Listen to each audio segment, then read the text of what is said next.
ஒன்றிய அரசு அப்பட்டமான ஒரு நிலை எடுத்து தொடர்ந்து 11 ஆண்டுகளாக செயல்படுகிறது. குறிப்பாக நாடாளுமன்றத்திலே பிரதமர் சொன்னார், இந்திய மொழிகளுக்கெல்லாம் தாய்மொழி சமஸ்கிருதம் என்று சொன்னார். அதை எதிர்த்து தான் நாங்கள்லாம் கேள்வி எழுப்பினோம். அதேபோல் ஒன்றிய கல்வி அமைச்சர் சொன்னார், இந்திய மொழிகளுக்கு மட்டுமல்ல உலக மொழிகளுக்கே தாய்மொழி சமஸ்கிருதம் என்று பேசினார். அதை எதிர்த்து தான் நாடாளுமன்றத்தில் அதுக்கு என்ன ஆதாரம் இருக்குது, அறிவியல் ஆதாரம் இருக்குது சொல்லுங்கள் அப்படின்னு சொன்னோம். சமஸ்கிருதத்தினுடைய முதல் கல்வெட்டு கிபி 3ஆம் நூற்றாண்டு தான் கிடச்சிருக்கு. அதுவே தமிழ் மொழியினுடைய முதல் கல்வெட்டு கிமு 3-4ஆம் நூற்றாண்டு, ஏறக்குறைய 700 ஆண்டுகளுக்கு முந்தைய கல்வெட்டு கிடச்சிருக்கு. எந்த அடிப்படையில் சமஸ்கிருதம் இந்திய மொழிகளின் தாய்மொழி என்று சொல்லுகிறீர்கள் என்பதற்கு ஒரு ஆதாரத்தை கொடுங்கள் என்று பலமுறை கேட்டுட்டோம். அவங்க எந்த ஆதாரத்தையும் கொடுக்கல.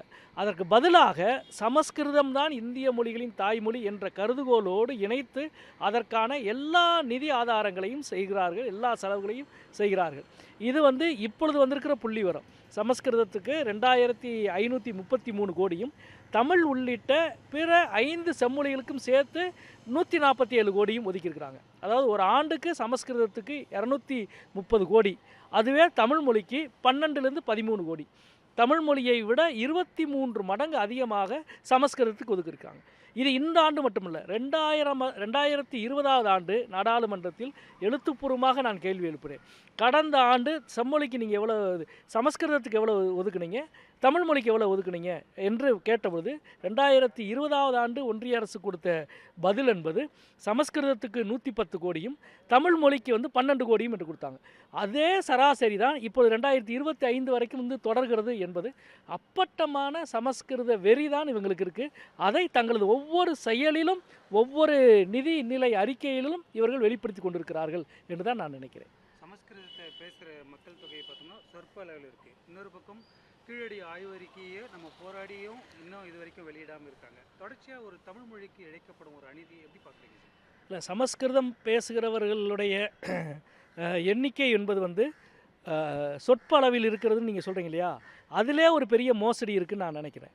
குறிப்பாக 1950களில் இந்தியாவில் ஒவ்வொரு மொழியையும் பேசுகிற மக்கள் எவ்வளவு என்ற கணக்கெடுப்பு செய்யப்பட்டது. அதுக்காக ஒரு கமிஷன் அமைக்கப்பட்டது. அந்த கமிஷன் கேர் கமிஷன். அந்த கமிஷன் ரிப்போர்ட்டை கொடுத்தது. அதில் தான் இந்தியாவில் சுதந்திரத்துக்கு பிறகு ஒவ்வொரு மொழியையும் பேசுகிற மக்கள் தொகையினுடைய பட்டியல் என்பது வெளியிடப்பட்டது. அதில் சமஸ்கிருதத்தை தாய்மொழியாக கொண்டு வீடுகளில் சமஸ்கிருதத்தை பேசுகிறவர்களுடைய எண்ணிக்கை 524. அவ்வளோதான், 1000க்கும் குறைவு தான் எண்ணிக்கை. அதுவே தந்தை பெரியார் ஏற்றுக்கொள்ளலை. அதுக்கே விடுதலையில் ஒரு கட்டுரை எழுதினார். 520 பேர் சமஸ்கிருதத்தை தாய்மொழியாக கொண்டவன் எப்படி இந்தியாவில் இருக்க முடியும்? வீட்டில் சமஸ்கிருதத்தை பேச்சு மொழியாக கொண்ட ஒரு ஆள் கூட இருக்கிறதுக்கு வாய்ப்பு இல்லை. அப்படி இருந்தால் அந்த பட்டியலையும் முழு விவரத்தையும் வெளியிடுங்க என்று பெரியார் கேட்டார். அதை விட்டுருங்க, 1000 பேர்னு வச்சுக்கோங்க.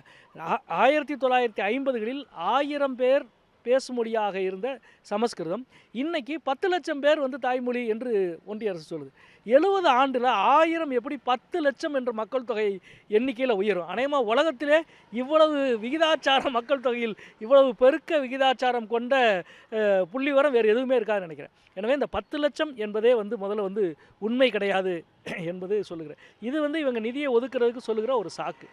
இரண்டாவது, நீங்கள் குறிப்பிட்டதை போல தமிழ் மொழியினுடைய பாரம்பரியம், தமிழ் மொழியினுடைய வரலாறு, தமிழ் மொழிக்கு செலுத்த வேண்டிய ஆய்வு, தமிழ் பல்கலைக்கழகங்கள் ஒன்றிய அரசினுடைய மத்திய பல்கலைக்கழகங்களுக்கு கொடுக்க வேண்டிய நிதி, செம்மொழி உயராய்வு நிதி நிறுவனங்களுக்கு செலுத்த வேண்டிய நிதி, அதுவே போல் ஏஎஸ்ஐ தொல்லியல் துறைக்கு அகழாய்வுக்கு தமிழக பிரிவுக்கு செலுத்த வேண்டிய நிதி, இது எல்லாமே தொடர்ந்து வஞ்சிக்கப்படுகிறது. அதற்கு மாறாக இந்த 2500 கோடி வச்சு சமஸ்கிருதத்துக்கு என்ன பண்ணுறீங்க அப்படின்னு கேளுங்க. ஒரு உருப்படியான வேலை நடந்திருக்கா? ஒன்றும் இல்லை. நாடாளுமன்றத்தில் எல்லா மொழிகளிலும் 7வது அட்டவணையில் இருக்கிற அனைத்து மொழிகளிலும் பேசுவதற்கும் கேட்பதற்கும் உரிமை வேண்டும் என்று பல ஆண்டுகளாக சண்டை போட்டிருக்காங்க. நம்முடைய முன்னோர்கள் எல்லாம் போட்ட சண்டையினுடைய விளைவாக கடந்த ஒரு 10-15 ஆண்டுகளாக நாடாளுமன்றத்தில் எல்லா மொழியிலும் பேசுவதற்கான வசதி வந்தது.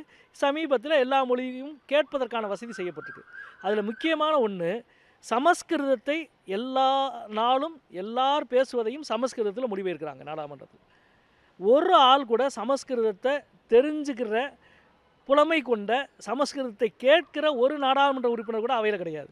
ஆனால் சமஸ்கிருதம் மொழிபெயர்க்கப்படுது. நாங்கள் பேச எல்லாமே சமஸ்கிருதத்தை மொழிபெயர்க்க யாருக்காக பண்ணுறாங்க? அது வீம்புக்காக செய்கிற ஒரு வேலை என்பது தான். பிற மொழிகளை, தமிழ் உள்ளிட்ட பிற மொழிகளுக்கு அப்பட்டமான அநீதியை இழைப்பது சமஸ்கிருதமும், அதன் அடிப்படையாக கொண்டு ஹிந்தியையும் வளர்ப்பதற்குத்தான் பல ஆயிரம் கோடிகளை செலவு